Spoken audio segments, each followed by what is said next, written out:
Bonjour, je m'adresse à mes collègues et amis coachs, notamment les coachs individuels, mais ça vaut aussi pour les coachs d'équipe et les coachs d'organisation.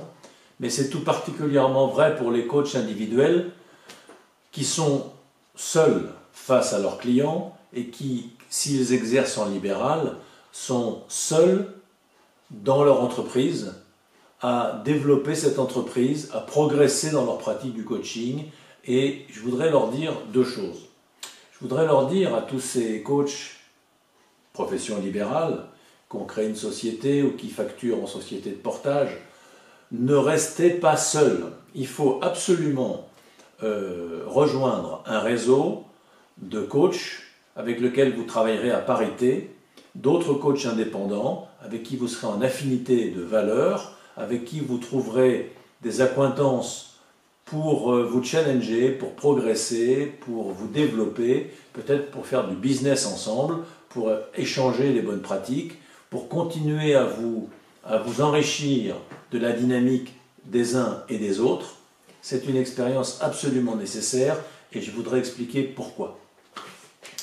La première chose dans notre métier, c'est que comme toute profession libérale, comme tout travailleur indépendant, nous sommes d'abord des entrepreneurs. Qu'est-ce que c'est qu'être un entrepreneur? Un entrepreneur, c'est quelqu'un qui a une idée au départ et qui doit veiller à ce que cette idée devienne un projet et que ce projet se réalise. En même temps que ce projet, il doit veiller à ce que ce soit bien aligné avec sa vocation. De sa vocation, il doit en tirer une ambition. Alors, vocation, ambition, projet, idée, résultat, etc., ça fait beaucoup de choses et l'entrepreneur est seul à porter l'énergie, à mettre le dynamisme, à soutenir par sa volonté persévérante, à gérer les difficultés, les échecs. Et finalement, il faut que l'entrepreneur ait beaucoup de foi. Il faut qu'il ait confiance en lui, il faut qu'il ait confiance en la vie, il faut qu'il ait confiance en les autres, parce que l'entrepreneur est le pilier de son entreprise. Ceci est vrai pour tous les entrepreneurs, soit les grands dirigeants, les grands capitaines d'industrie, même s'ils ont un aéropage de gens hyper développés autour d'eux, ils sont quand même seuls à porter la vision, seuls à porter l'intention, même si ensuite elle est relayée par d'autres. Mais alors, pour le patron d'une start-up, l'entrepreneur, le chef d'entreprise, comme on dit, le créateur d'entreprise, d'une petite PME, ben c'est également vrai, peut-être encore plus, parce qu'il n'a pas autour de lui tout un environnement qualitatif, comme les grands capitaines d'industrie ont des comités de direction, des conseils de direction, des conseils d'administration, etc. Là, l'entrepreneur d'une start-up, il est tout seul, en gros. Eh bien, le coach individuel, il est encore plus tout seul parce qu'il n'a pas d'équipe. Il a rien. Il est tout seul. Alors, ce coach-là, il a en plus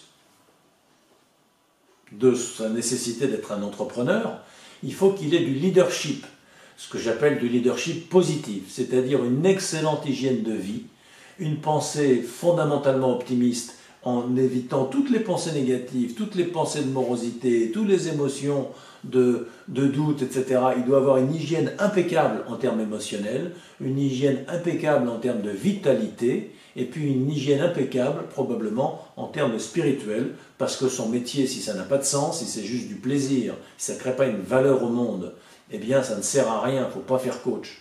Les gens qui se destinent au coaching, qui se donnent, qui se dédient eux-mêmes à l'art du coaching, à la pratique du coaching, sont des gens pas forcément spiritualistes, encore moins des religieux, mais ce sont des gens qui mettent à disposition des autres leur énergie vitale, leur énergie de cœur, et ça a une vocation, ça a une tonalité quelque part, un sous-jacent, une perspective qui a du sens au-delà de leur petite personne. C'est donc finalement le troisième terme de l'édifice humain. On a le corps, on a l'âme, on a l'esprit. C'est pour ça que je parle de dimension spirituelle. Je sais que ça ne choquera pas grand monde dans le monde du coaching, où même les incroyants, même les athées, sont tout de même sensibles à cette notion de la conscience, cette notion de l'esprit, cette notion de ce que je suis en vérité au-delà du personnage pour lequel je me prends et que je ne suis pas. Alors, les coachs individuels, ils ont besoin d'avoir un haut niveau de leadership positif et d'être de vrais entrepreneurs. C'est pas facile, ça. Après ça, ils ont besoin évidemment d'un back-office. Ils ont besoin, ces coachs individuels, d'avoir une comptabilité, une relation avec les administrations diverses et variées. Et en France, Dieu sait si on est les champions des paperasses et de l'administratif et de toutes les tracasseries diverses et variées. Et puis enfin, notre coach, il a besoin d'avoir des partenaires probablement, parce qu'il va avoir des cabinets qui vont lui sous-traiter des missions, ou bien de temps en temps, il aura quelques collègues avec qui il pourra nouer des partenariats, des sous-traitants ou des co-traitants. S'il veut répondre à un appel d'offres d'une administration, il va falloir qu'il s'associe à plusieurs pour répondre, et j'ai beaucoup de coachs en supervision qui se plaignent de leur relation de collaboration avec leurs collègues. Ils se sont associés, ça a mal marché, ils ont préparé un truc, mais finalement ça tourne au vinaigre. La relation humaine, c'est ce qu'il y a de plus difficile au monde, hein. Vous le savez bien, les amis. Nous coachons des gens qui ont des difficultés relationnelles avec leur environnement. Et nous-mêmes, on n'échappe pas à la même difficulté. Quand on est nous-mêmes en relation avec nos familles, en relation avec nos collègues, eh bien on a des difficultés. Voilà. Donc le coach individuel, il est tout seul face à ça. Et il faut impérativement qu'il se rapproche d'autres coachs pour pouvoir se mettre dans un... tout en gardant son autonomie, tout en gardant sa liberté, sa responsabilité d'entrepreneur et son hygiène personnelle impérative, eh bien il a besoin d'être connecté, adossé à des collègues qui sont dans le même cas que lui, mais qu'on retrouve régulièrement comme une famille, et du coup une famille professionnelle avec laquelle on partage. Alors donc, sur quoi est-ce qu'on partage ? Eh bien, d'une part, il y a ce qu'il faut produire. Un coach, ça produit du coaching individuel, ça produit du coaching d'équipe, ça produit du coaching d'organisation. Et comme vous le savez, le coaching ne fait pas vivre les coachs. La plupart des coachs ne vivent pas que du coaching. Ils vivent avec une autre activité qui est du conseil, qui est du recrutement, qui est du bilan de carrière, du bilan de l'assessment, ce que je sais, voilà. Et ou de la formation, par exemple, où ils font des conférences, où ils écrivent des bouquins. Bref, il faut 2 cordes à son arc. Les cordes du coaching, qui sont déjà plusieurs, et puis une autre corde, en ce qui me concerne, c'est la supervision des coachs, la formation des coachs, la formation des leaders et des managers. Donc j'ai coaching d'un côté, individuel, équipe, organisation, et formation des coachs, et de l'autre côté, formation des leaders, oui, formation des coachs. Voilà. Eh bien, ça, ce sont 2 métiers complètement différents. Et c'est pas simple d'être excellent dans 2 métiers différents. Sachant que dans le métier de coach, il y a là aussi des catégories. Si on veut être excellent en coaching individuel, ça n'a rien à voir avec être excellent en coaching d'équipe, qui lui-même n'a rien à voir avec être excellent en coaching d'organisation. Pour travailler cette excellence, il ne faut pas rester tout seul. Vous pouvez évidemment tous les ans vous payer une formation, un coup à gauche, un coup à droite, mais quelle est la ligne de cohérence qu'il y a dans cette trajectoire? Juste vos aspirations, vos affinités, votre intuition, votre fantaisie? Pourquoi pas? C'est pas mal, c'est déjà pas mal, mais il pourrait y avoir en plus de vos formations et des groupes de supervision auxquels vous appartenez peut-être, un club, un réseau de pairs que vous entretenez, que vous contribuez à co-créer, en vous y investissant. Alors, beaucoup de coachs s'investissent à l'ICF, à la SF Coach, etc. C'est encore autre chose, ça. Ça, c'est un truc, on nourrit la... En fait, ça rapporte rien, ça prend beaucoup de temps, on fait des réunions, on fait des AG, je ne sais plus comment ça s'appelle, ce truc-là, des assemblées, du bureau, du truc et du machin. Ça fait beaucoup de vent, beaucoup de fumée, ça, franchement, ça rapporte pas grand-chose. Je l'ai fait pendant 10 ans, j'ai bien vu. Ben après ça, mes collègues qui le font, si vous me regardez, vous êtes à la SF Coach, vous êtes au bureau de l'ICF, sans doute ça vous fait plaisir. Honnêtement, vous y passez combien de temps? Combien de temps de votre temps vous passez à toutes ces réunions et tous ces trucs et tous ces machins, et ça vous rapporte quoi? Heureusement que vous êtes là pour le faire, parce que si on devait compter sur moi, il n'y aurait toujours pas d'association, hein. Moi, je l'ai fait pendant 10 ans, j'ai vu ce que ça m'a coûté, ça m'a rien rapporté du tout, si ce n'est le plaisir de quelques rencontres. Et puis, enfin, je veux dire, en termes de business, que dalle. En revanche, en termes de, je sais pas, d'intérêt, de stimulation intellectuelle, peut-être un peu. Voilà. Appartenir à un réseau de coachs qu'on a choisi et qu'on construit, c'est carrément autre chose. Parce que, je disais, il y a la production du coaching et la production de l'autre activités de formation, de conseil, d'évaluation, d'assessment, de recrutement, etc., etc. C'est très bien, mais c'est difficile tout ça. Mais il n'y a pas que ça. Il y a également le business. C'est pas parce que vous êtes un bon gestionnaire, un bon entrepreneur, quelqu'un qui a une bonne hygiène de vie et de surcroît un excellent coach que vous allez faire du business. Parce que pour faire du business, il faut être un bon commercial.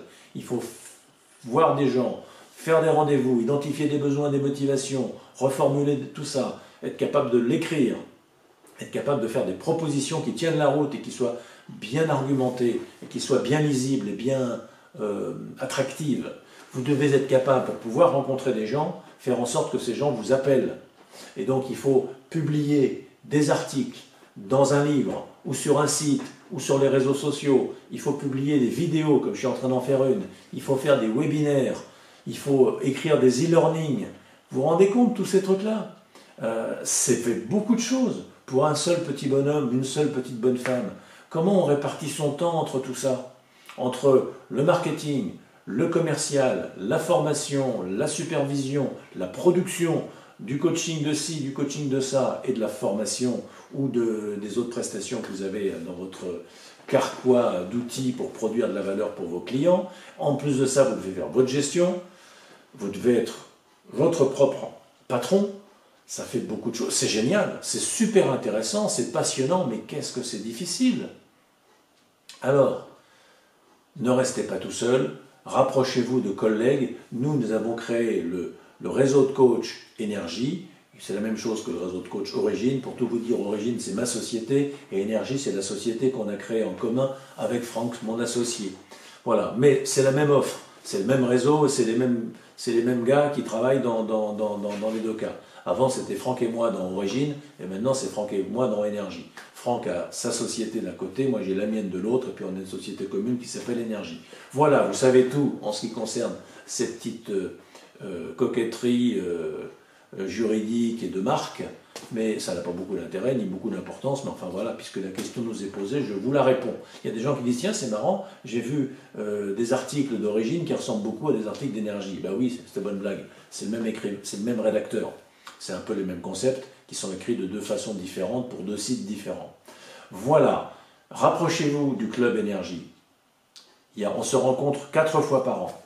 Entre les sessions, il y a du travail, il y a des échanges, il y a une sympathie qui se tisse au fil des années et nous finissons par former un réseau dense de gens qui sont enracinés, chacun dans leur spécificité, qui sont des gens qui deviennent puissants, qui sont des gens en chemin, qui se révèlent à eux-mêmes et qui sont solidaires les uns des autres. Alors d'une manière très relative, parce que le chiffre d'affaires des uns n'engage pas le chiffre d'affaires des autres, mais on partage, non pas le chiffre d'affaires, mais on partage des opportunités des fois, et on partage certainement nos meilleures pratiques, et puis le plaisir d'être ensemble dans ce métier merveilleux.